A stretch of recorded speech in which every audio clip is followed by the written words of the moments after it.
പുണ്യ ശഅബാനിലെ അവസാനത്തെ വെള്ളിയാഴ്ച ദിവസം, റമദാനിന് മുൻപുള്ള അവസാനത്തെ വെള്ളിയാഴ്ച ദിവസമാണിത്. ഇന്ന് മഗ്‌രിബിന് മുൻപ് അതിവിശിഷ്ടമായ അത്ഭുതം നിറഞ്ഞൊരു സൂറത്ത് നിങ്ങൾ ഓതിയാൽ നിങ്ങളുടെ സാമ്പത്തിക കാര്യങ്ങൾ അല്ലാഹ് ഏറ്റെടുക്കും. ഭക്ഷണത്തിൻ്റെ കാര്യത്തിൽ ഒരിക്കലും ഒരുത്തൻ്റെ മുമ്പിൽ നിങ്ങൾക്ക് കൈനീട്ടേണ്ടി വരില്ല. കുടുംബത്തിൽ സന്തോഷം നിറയും. ചോദിക്കുന്നതൊക്കെ അല്ലാഹ് തരും. ഏതാണ് ആ സൂറത്ത്? എങ്ങനെയാണ് അത് ഓതേണ്ടതെന്നൊക്കെ നമുക്കൊന്ന് പഠിക്കണ്ടേ? 11,000 രൂപ സമ്മാനമായി ലഭിക്കുന്ന ചോദ്യം വീഡിയോയിലുണ്ട്. മുഴുവനായി കാണുക, ഉത്തരം കമൻറ്റ് ചെയ്യുക, നാമുമായി ബന്ധപ്പെട്ട എല്ലാവർക്കും എത്തിച്ചു കൊടുക്കുക. അല്ലാഹു റബ്ബുൽ ആലമീൻ അവൻ്റെ യഥാർത്ഥ മുത്തഖീങ്ങളിൽ നമ്മെ ഉൾപ്പെടുത്തുമാറാകട്ടെ. അസ്സലാമു അലൈക്കും വറഹ്മത്തുള്ളാഹി വബറകാതുഹു. എന്തൊക്കെയുണ്ട് എല്ലാവരുടെയും വിശേഷം? സന്തോഷമല്ലേ? എവിടെ പുഞ്ചിരിച്ചു കൊണ്ടൊരു ഹംദ് പറഞ്ഞേ. അൽഹംദുലില്ലാഹി റബ്ബിൽ ആലമീൻ. മാഷാ അല്ലാഹ്, ഈ ഒരു ഹംദിൻ്റെ ബറക്കത്തുണ്ട്.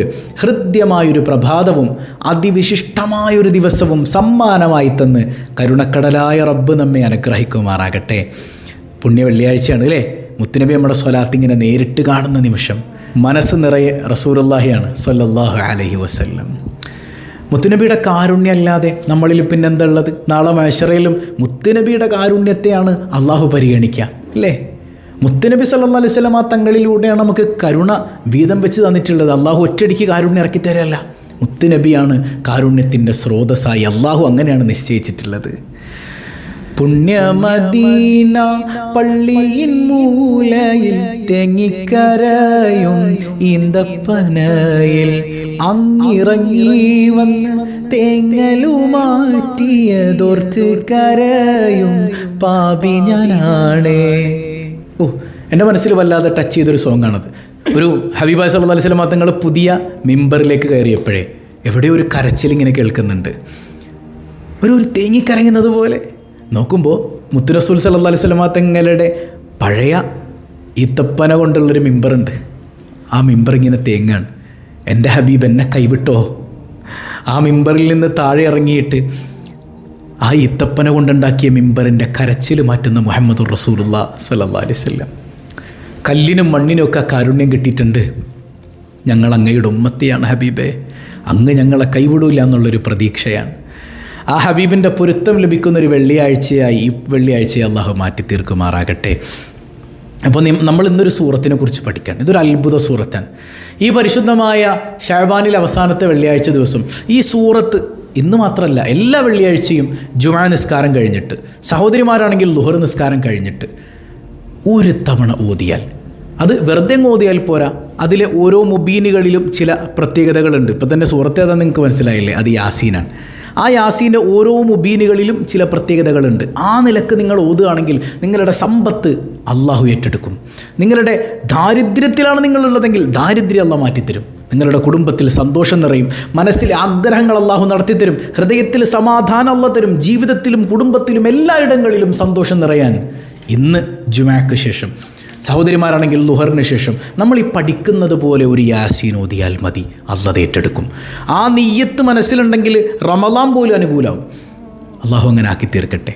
അപ്പോൾ ആ യാസീൻ എങ്ങനെയാണ് ഓതേണ്ടത് എന്ന് പഠിക്കുന്നതിന് മുൻപ് യാസീൻ്റെ ചില പ്രത്യേകതകൾ അള്ളാഹുവിൻ്റെ സ്വാലിഹ്യങ്ങൾ നമുക്ക് പഠിപ്പിച്ചു തന്നിട്ടുണ്ട്. ഇപ്പോൾ ഹബീബായ സല്ലല്ലാഹു അലൈഹി വസല്ലം തങ്ങൾ തന്നെ പറയുന്നുണ്ട്, സൂറത്തു യാസീൻ ലിമാ ഖുരിഅല, നിങ്ങൾ എന്താഗ്രഹിച്ചിട്ടാണോ യാസീൻ ഓതണത് അള്ളാഹു ആഗ്രഹം നടത്തിത്തരൂ എന്ന് പഠിപ്പിക്കുന്നതാരാ? ഷഫീഉന റസൂലുള്ളാഹി സ്വല്ലല്ലാഹു അലൈഹി വസല്ലം. അപ്പോൾ നിങ്ങളുടെ മനസ്സിൽ എന്താണ് ആഗ്രഹം? റമദാൻ അനുകൂലമാകാൻ വേണ്ടിയിട്ടാണ് ഞാനിന്ന് യാസീൻ ഓതണതെങ്കിൽ അള്ളാഹു അങ്ങനെ ആക്കിത്തരും. പക്ഷേ ഇഖ്ലാസ് വേണം കേട്ടോ. എന്താഗ്രഹിച്ചുകൊണ്ട് ഓതുമ്പോഴും ഇഖ്ലാസോടുകൂടെ ഓതണം. ഞാനോതിയിട്ട് കിട്ടിയില്ലല്ലോ, നമ്മുടെ ഇഖ്ലാസ് അത്രയേ ഉള്ളൂ എന്ന് മനസ്സിലാക്കിയാൽ മതി. ഇഖ്ലാസോടുകൂടെ ചെയ്താൽ അള്ളാഹു ഖൈറാക്കി തരും, ഉറപ്പ് തന്നെയാണ്. ഇമാം സ്വാവി റളിയല്ലാഹു അൻഹു പറയുന്നുണ്ട്, മൻ ഖറഅഹ സ്വബാഹൻ, ആരെങ്കിലും സുബ്ഹ് നിസ്കാരം കഴിഞ്ഞിട്ട് രാവിലെ തന്നെ ഒരു യാസീൻ ഓതിക്കഴിഞ്ഞാൽ വൈകുന്നേരം വരെ അവന് സന്തോഷമായിരിക്കും. ആരെങ്കിലും രാത്രി സമയത്ത് ഓതിയാൽ നേരം വെളുക്കുന്നത് വരെ അവന് സന്തോഷമായിരിക്കും. പണ്ട് ഞാൻ എപ്പോഴും പറയുന്നത് പോലെ പണ്ടൊക്കെ ഒരുപാട് അംഗങ്ങളുണ്ടായിരുന്നു നമ്മുടെയൊക്കെ വീടുകളിൽ, പക്ഷേ അവിടെ സമാധാനം ഉണ്ടായിരുന്നു. ഇന്ന് അംഗങ്ങൾ വളരെ കുറവാണ്, പക്ഷേ സമാധാനമില്ല. എന്തേ കാരണം? ഇങ്ങനെയുള്ള ആത്മീയമായ കുറേ സംഗതികൾ ഇല്ലാണ്ടായി പോയിട്ടുണ്ട് നമ്മുടെയൊക്കെ വീട്ടിൽ നിന്ന്. സുബഹി കഴിഞ്ഞിട്ട് യാസീൻ ഓതുന്ന എത്ര കുടുംബങ്ങളുണ്ട്? ഭാര്യയും ഭർത്താവൊക്കെ ഒരുമിച്ചിരുന്നൊരു യാസീൻ സുബഹി നിസ്കാരം കഴിഞ്ഞിട്ട് ഓതുക. മഗ്‌രിബ് കഴിഞ്ഞിട്ടൊരു യാസീൻ ഓതുക. ഇതിങ്ങനെ പതിവാക്കുക നമ്മുടെ വീട്ടിൽ. ആ വീട്ടിൽ സന്തോഷം നിറയുമെന്ന് ഹദീസുകളുടെയൊക്കെ വെളിച്ചത്തിലാണ് ഇമാം നസ്വാവി റളിയല്ലാഹു അൻഹു രേഖപ്പെടുത്തി വെക്കുന്നത്. രണ്ടാമത്തത് മൻ ഖറഅഹ വഹുവ അല സക്കറാത്തിൽ മൗത്ത്. ഹൈ മരിക്കാൻ നേരത്തെ സക്കറാത്തുൽ മൗത്തിൻ്റെ വേളയിൽ യാസീൻ ഓതാൻ പറ്റുകയാണെങ്കിൽ ഒരു യാസീൻ ഓതണം. അങ്ങനെ ഓതിക്കഴിഞ്ഞാൽ അസ്രായിൽ നമ്മുടെ റൂഹ് പിടിക്കൂല. ആര് വരുന്നത് വരെ സ്വർഗത്തിൽ നിന്ന് സ്വർഗീയ വെള്ളവും കൊണ്ട് പാനീയവും കൊണ്ട് സ്വർഗം കാക്കുന്ന മലക്കായ റിദ്വാൻ അലൈഹിസ്സലാം വരുന്നത് വരെ അസ്രായിൽ അവിടെ നിൽക്കും റൂഹ് പിടിക്കാതെ. റിദ്വാൻ അലൈഹിസ്സലാം വന്ന് നമ്മളെ സന്തോഷിപ്പിച്ച് കയ്യിലേക്ക് വെള്ളം തന്ന് നമ്മെ കുടിപ്പിച്ചിട്ടാണ് അസ്രായിൽ അലൈഹിസ്സലാത്തു വസ്സലാം റൂഹ് പിടിക്കുക. എന്തേ ചെയ്തുള്ളൂ? യാസീൻ ഓതിയുള്ളൂ. മനസ്സിലായോ? അപ്പം അതുകൊണ്ട് തന്നെ നമ്മളിങ്ങനെ ഒരു രോഗിയായി കിടക്കുന്ന സമയത്ത് ഇടക്കിടക്ക് യാസീൻ ഓതുക. അല്ലെങ്കിലും യാസീൻ വേണം. ഇനിയിപ്പോൾ രോഗിയായി കിടക്കുമ്പോൾ പ്രത്യേകിച്ച്. ഇനി ഒരു രോഗിയുടെ അടുക്കൽ പോവുകയാണെങ്കിലോ ഇഖ്റഉ അലാ മൗതാക്കും. രണ്ടർത്ഥമുണ്ട് ആ ഹദീസിന്. നിങ്ങൾ മരണാസന്നനായി കിടക്കുന്ന രോഗിയുടെ അടുക്കൽ യാസീൻ ഓതുക. ബഹളം ഉണ്ടാക്കി ഒച്ചപ്പാടുണ്ടാക്കി പേടിപ്പിച്ചുകൊണ്ട് യാസീൻ ഓതരുത്. ഞാൻ ഈ അടുത്തൊരു മരണാസന്നയായ ഒരു സഹോദരിയുടെ അടുക്കൽ പോയി. അവർ വല്ലാത്ത പ്രയാസത്തിലുള്ള, അവർക്ക് മിണ്ടാൻ കഴിയില്ല. കാരണം വായ തുറക്കാൻ പറ്റില്ല. മനസ്സുകൊണ്ടെല്ലാം കാണുന്നുണ്ട്, കണ്ണുകൊണ്ടൊക്കെ കാണുന്നുണ്ട്. അള്ളാഹു ആ മഹദിക്ക് വലിയ ബർസഖി ജീവിതത്തിൽ വലിയ സന്തോഷവും സൗഭാഗ്യമൊക്കെ നൽകി അനുഗ്രഹിക്കട്ടെ. പക്ഷെ അവരെ കാണാൻ വരുന്ന ഇതിൽ ചില ആളുകൾ, പ്രായം ചെന്ന ചില ഉമ്മമാരൊക്കെ ഉണ്ട്. നമുക്ക് ഒറ്റയടിക്ക് അവരെയൊന്നും പിടിച്ച് മാറ്റാൻ പറ്റില്ല. അവർ ചൊല്ലങ്ങട് ലാ ഇലാഹ ഇല്ലല്ലാഹ് ചൊല്ല് ലാ ഇലാഹ ഇല്ലല്ലാഹ് ചൊല്ലാതെ എന്താണ് ചൊല്ല്? ഏത് സംസാരിക്കാൻ കഴിയാത്ത ഒരു രോഗിയോട് കാണിക്കുന്ന ക്രൂരതയാണ്. ഒരിക്കലും അങ്ങനെ പാടില്ല. ലാ ഇലാഹ ഇല്ലല്ലാഹ് എങ്ങനെ ചൊല്ലിക്കൊടുക്കേണ്ടത്? ചെവിയുടെ അടുക്കൽ പതിയെ ലാ ഇലാഹ ഇല്ലല്ലാഹ്. നിർബന്ധിക്കരുത്. ചൊല്ല് പറയരുത്. അങ്ങനെ പറയാൻ പോലും പാടില്ല. ബഹളം ഉണ്ടാക്കരുത്. എല്ലാവരും കൂടെ ഒച്ചപ്പാടുണ്ടാക്കരുത്. രോഗിയുടെ അടുക്കൽ വേദനിപ്പിക്കുന്ന ഒരു സംഗതിയും പറയാൻ പാടില്ല. ചെവിയിൽ പതിയെ ലാ ഇലാഹ ഇല്ലല്ലാഹ് 1-2 തവണ ആവർത്തിച്ചു കൊടുക്കുക. വേറെ ഒന്നും ചെയ്യേണ്ട. അത്രയും മതി. വാവുകൊണ്ട് സംസാരിക്കാൻ പറ്റാത്തവരാണെങ്കിൽ കൽബിൽ ചൊല്ലിക്കോട്ടെ. അള്ളാഹു അവർക്കെല്ലാവർക്കും നമുക്കെല്ലാവർക്കും തൗഫീക്ക് നൽകി അനുഗ്രഹിക്കട്ടെ. വായ കൊണ്ട് ചൊല്ലി പുഞ്ചിരിച്ച് മരിക്കാൻ അള്ളാഹു തൗഫീക്ക് ചെയ്യട്ടെ. അപ്പോൾ രോഗിയുടെ അടുക്കൽ ചെന്നാൽ യാസീൻ ഓതണം. കാരണം മലക്കുകളുടെ സാന്നിധ്യം ഉണ്ടാകും. ഇനി മരിച്ചുപോയാൽ, ഒരു മനുഷ്യൻ മരിച്ചു കഴിഞ്ഞാൽ അവരുടെ മേൽ യാസീൻ ഓതണം. അത് ഹദിയ ചെയ്താൽ അവർക്ക് സ്വർഗീയ അനുഭൂതികൾ ലഭിക്കുമെന്ന് പോലും മഹത്തുക്കൾ പഠിപ്പിച്ചതായി കാണാം. എല്ലാവരും ചെയ്യാം. അത് യാസീൻ്റെ മറ്റൊരു മഹത്താണ്. മൂന്നാമത്തേത് തദ്ഫഉ അൻ സ്വാഹിബിഹാ കുല്ല സൂ. ഒരു മനുഷ്യൻ യാസീൻ ഓതി കഴിഞ്ഞാൽ അതിൻ്റെ സ്വാഹിബിനെ, ആ യാസീൻ്റെ കൂട്ടുകാരൻ എന്ന് പറഞ്ഞാൽ യാസീൻ ഓതിയ ആളെ എല്ലാ അപകടങ്ങളിൽ നിന്നും യാസീൻ കാക്കും. നമ്മളൊരു യാസീൻ ഖുർആൻ മനസ്സിലാകാത്ത രീതിയിലുള്ള ഓടിച്ചിട്ടുള്ളൊരു ഓത്തില്ലേ, അതിനെക്കുറിച്ചല്ല. ഇഖ്ലാസോടുകൂടി അള്ളാഹ്ക്ക് വേണ്ടി ഓതണം. അപകടങ്ങളിൽ നിന്ന്, പെട്ടെന്നുള്ള മരണങ്ങളിൽ നിന്ന് അള്ളാഹു ആക്കും. ചിലപ്പോൾ യാസീൻ ഓതി ഇറങ്ങിയതായിരിക്കും. ആ ഇടി കണ്ടു കഴിഞ്ഞാൽ, നിങ്ങൾ ഓർക്കുന്നില്ലേ, 1 കൊല്ലം മുമ്പല്ലേ നമ്മുടെ വണ്ടി ആക്സിഡൻ്റ് ആയ സംഭവം. വണ്ടിയുടെ കോലം കണ്ടു കഴിഞ്ഞാൽ ഉസ്താദ് ബാക്കിയാവുമെന്ന് സംശയമാണ്. നമ്മൾ ഈ സ്വഭാവുൽ ഖൈറിലും അതുപോലെ തന്നെയൊക്കെ പഠിക്കുന്ന ദിക്റുകളുടെയൊക്കെ ബർക്കത്തുകൊണ്ടല്ലേ അൽഹംദുലില്ലാ പടച്ചോനെ കാവൽ തന്നത് അല്ലേ? ഒരു പോറലും ഇല്ലാണ്ട് നമ്മൾ രക്ഷപ്പെട്ടില്ലേ? അൽഹംദുലില്ലാ. അങ്ങനെ എത്രയെത്ര അനുഭവങ്ങൾ ചില മനുഷ്യന്മാർക്കുണ്ടാവും. ഇപ്പോൾ കഴിഞ്ഞ ആഴ്ച ഒരു സഹോദരി കമൻറ്റ് ചെയ്തു, അവരെ വണ്ടി ഇടിച്ചു എന്നിട്ടും അവർ സൂപ്പറായിട്ട് എഴുന്നേറ്റ് പോന്നു. ഹംദിൻ്റെ ബർക്കത്ത് കൊണ്ടാണെന്ന് ഞാൻ ഉറച്ചു വിശ്വസിക്കുന്നു എന്നാണ്. അൽഹംദുലില്ലാ. അങ്ങനെ നമുക്കിതിങ്ങനെ എക്സ്പീരിയൻസ് ചെയ്യാൻ പറ്റും. യാസീൻ ഓതണം. അള്ളാഹു തൗഫീഖ് ചെയ്യട്ടെ. നാലാമത്തേത് മൻ ഖറഅ യാസീൻ ഫീ ലൈലത്തിൻ ഇബ്തിഗാഅ വജ്ഹില്ലാ ഗഫറല്ലാഹു ലഹു ഫീ തിൽക്കൽ ലൈല. ആരെങ്കിലും ഒരു രാത്രിയിലെ അള്ളാഹ്ക്ക് വേണ്ടി യാസീൻ ഓതിയാൽ, വേറെ ഒന്നുമല്ല, അള്ളാഹിൻ്റെ തൃപ്തി, എനിക്കെൻ്റെ പടച്ചോൻ്റെ തൃപ്തി വേണം എന്നുള്ള നിയ്യത്തിൽ, ദുനിയാവിൻ്റെ കഥയൊന്നും അവിടെ ഇല്ലാട്ടോ, എനിക്കെൻ്റെ റബ്ബുൽ ആലമീനായ പടച്ചോൻ്റെ തൃപ്തി വേണമെന്നുള്ള ഉറച്ച ബോധ്യത്തിൽ ഒരാൾ യാസീൻ ഓതിയാൽ ആ രാത്രി തന്നെ മാറ്റിയൊന്നും വെക്കൂല. ആ രാത്രിയിൽ തന്നെ അവൻ്റെ ദോഷങ്ങൾ, ചെറിയ ദോഷങ്ങൾ മുഴുവൻ അള്ളാഹു അങ്ങ് പുറത്തു കൊടുക്കും. അത്ര അത്ഭുതമല്ലേ യാസീൻ. അഞ്ചാമത്തേത് മൻ ദഖലൽ മഖ്ബറ ഫഖറഅ യാസീൻ. ഒരാൾ പള്ളിക്കാട്ടിൽ പ്രവേശിച്ചു എന്നിട്ട് യാസീൻ ഓതിയാൽ അവിടെ അദാബിലുള്ള ആളുകൾ, അവർ ഹദിയ ചെയ്ത്, ആ കബറാളികൾക്ക് മുഴുവൻ ഹദിയ ചെയ്യണം. ബാപ്പായും ഉമ്മയും മാത്രമുണ്ട്, അവർക്ക് മാത്രമായിട്ടല്ല, മുഴുവൻ കബറാളികളെയും പരിഗണിക്കണം. അവിടെ അദാബിൽ അനുഭവിക്കുന്ന ആരൊക്കെ ഉണ്ടോ അവർക്കൊക്കെ അദാബ് അള്ളാഹു ചുരുക്കി കൊടുക്കും. അപ്പോൾ സഹോദരിമാർ, ഉസ്താദ് നിങ്ങൾ എന്ത് ചെയ്യും? നിങ്ങൾ വീട്ടിലിരുന്ന് യാസീൻ ഓതിക്കോ, എന്നിട്ടത് വാപ്പാടെയും ഉമ്മാടെയും പടച്ചോനെ ഞങ്ങളുടെ ഈ പള്ളിക്കാട്ടിലുള്ള മുഴുവൻ ആളുകളുടെയും കബറിടങ്ങളിലേക്ക് നീ അത് എത്തിച്ചു കൊടുക്കണമെന്ന് പറഞ്ഞ് ഹദിയ ചെയ്യാമല്ലോ. അൽഹംദുലില്ലാ. അവരുടെ കബറിലേക്ക് ആ യാസീൻ എത്തിയാൽ അദാബിൽ നിന്ന് അള്ളാഹു അവർക്ക് സുരക്ഷിതത്വം നൽകും. ഇമാം നസ്വാവി റളിയല്ലാഹു അൻഹു പറയാണ്. അപ്പോൾ യാസീൻ വല്ലാത്തൊരു അത്ഭുതമാണ്. അള്ളാഹ്ക്ക് വേണ്ടി ഓതുക. നമ്മുടെ പ്രയാസങ്ങളൊക്കെ മനസ്സിലുണ്ടായിക്കോട്ടെ, ഓത്ത് അള്ളാഹ്ക്ക് വേണ്ടിയാകട്ടെ. എല്ലാ പ്രയാസങ്ങളും യാസീൻ്റെ ബർക്കത്തുകൊണ്ട് അള്ളാഹ് മാറ്റിത്തരും. സൂറത്തു യാസീൻ ലിമാ ഖുരിഅ. മുത്തുനബിയാണ് പഠിപ്പിച്ചത്. യാസീൻ നിങ്ങൾ എന്താഗ്രഹിച്ചുകൊണ്ട് ഓതുന്നോ അത് നടക്കും. പഴയ കാലത്ത് ഇമാമിങ്ങളിൽപ്പെട്ട ചിലരൊക്കെ ഭക്ഷണമില്ലാതെ പട്ടിണി കിടക്കേണ്ടി വന്ന സമയത്ത് യാസീൻ ഓതുമായിരുന്നു. വേറെ വഴിയില്ല. യാസീൻ ഓതുമ്പോൾ വിശപ്പല്ല മാറ്റിക്കൊടുക്കും, വയറ് നിറഞ്ഞതുപോലെ. അത്ര അത്ഭുതമാണോ യാസീൻ? മനസ്സിലാവുന്നുണ്ടോ? അപ്പോൾ ഇനി ഈ നമ്മൾ പറഞ്ഞ വിഷയത്തിലേക്ക് വരാം. ഇന്ന് വെള്ളിയാഴ്ച ജുമ കഴിഞ്ഞിട്ട് അല്ലെങ്കിൽ ളുഹർ കഴിഞ്ഞിട്ട് നമ്മൾ ഒരു നല്ല നിയ്യത്തോടുകൂടെ വുളുവെടുത്ത് ഖിബ്ലക്ക് അഭിമുഖമായിരുന്നിട്ട് ഒറ്റ യാസീൻ ഓതാം. ഒറ്റ യാസീൻ എങ്ങനെ ഓതണം? സൂറത്ത് യാസീനിൽ 7 മുബീനുകളാണല്ലേ, നമുക്കൊക്കെ അറിയാം. ബിസ്മി ചൊല്ലി ഓത, യാസീൻ വൽ ഖുർആനിൽ ഹക്കീം ഒക്കെ ഓതിയിട്ട് നല്ല നെയ്യത്തിൽ നമ്മൾ ഓതണം എന്ന് പറഞ്ഞു. എന്താണ് നമ്മുടെ നെയ്യത്ത് എന്നൊക്കെ മനസ്സിലുണ്ടാകണം. അള്ളാഹ്ക്ക് വേണ്ടി ഓതുക. ഓക്കെ, എന്നിട്ട് മനസ്സിൽ സങ്കടങ്ങളൊക്കെ ഉണ്ടായിക്കോട്ടെ, അത് മാറാൻ വേണ്ടി കൂടെ നമ്മൾ ഓതണതല്ലോ. ഇങ്ങനെ ഓതിയാൽ എല്ലാ വെള്ളിയാഴ്ച ഓതിക്കഴിഞ്ഞാൽ സമ്പത്തിന് ഒരാളുടെ മുമ്പിൽ പോകേണ്ടി വരില്ല, ഒരാളുടെ മുമ്പിൽ കൈനീട്ടേണ്ടി വരില്ല. ജീവിതത്തിൽ സന്തോഷം നിറയും, ആഗ്രഹങ്ങളൊക്കെ അള്ളാഹ് നടത്തി തരും. ഓക്കെ, അപ്പോൾ അള്ളാഹ്ക്ക് വേണ്ടി ഓതുക. ബിസ്മി ചൊല്ലി ഓതി തുടങ്ങി 1ാമത്തെ മുബീൻ എത്തിക്കഴിഞ്ഞാൽ ആ മുബീൻ്റെ അവിടെ നിർത്തിയിട്ട് 3 തവണ ഖുൽ ഹുവല്ലാഹു അഹദ് അല്ലാഹു സ്വമദ് സൂറത്തുൽ ഇഖ്ലാസ് 3 പ്രാവശ്യം ഓതുക. എന്നിട്ട് ബാക്കി യാസീൻ കണ്ടിന്യൂ ചെയ്യുക. 2ാമത്തെ മുബീൻ എത്തിക്കഴിയുമ്പോൾ 3 തവണ സൂറത്തുൽ കൗസർ ഇന്നാ അഅ്തൈനാകൽ കൗസർ സൂറത്ത് 3 തവണ പാരായണം ചെയ്യുക 2ാമത്തെ മുബീൻ. അവിടെ നിന്ന് ഓതി വന്ന് 3ാമത്തെ മുബീൻ എത്തുമ്പോൾ അലം നശ്റഹ് ലക സദ്റക് എന്ന സൂറത്ത് 3 തവണ ഓതുക. മനസ്സിലായോ? അലം നശ്റഹ് സൂറത്ത് 3 തവണ. അവിടെ നിന്ന് ഓതി വന്ന് 4ാമത്തെ മുബീൻ എത്തുമ്പോൾ സൂറത്തുൽ ഫാത്തിഹ 3 തവണ ഓതുക.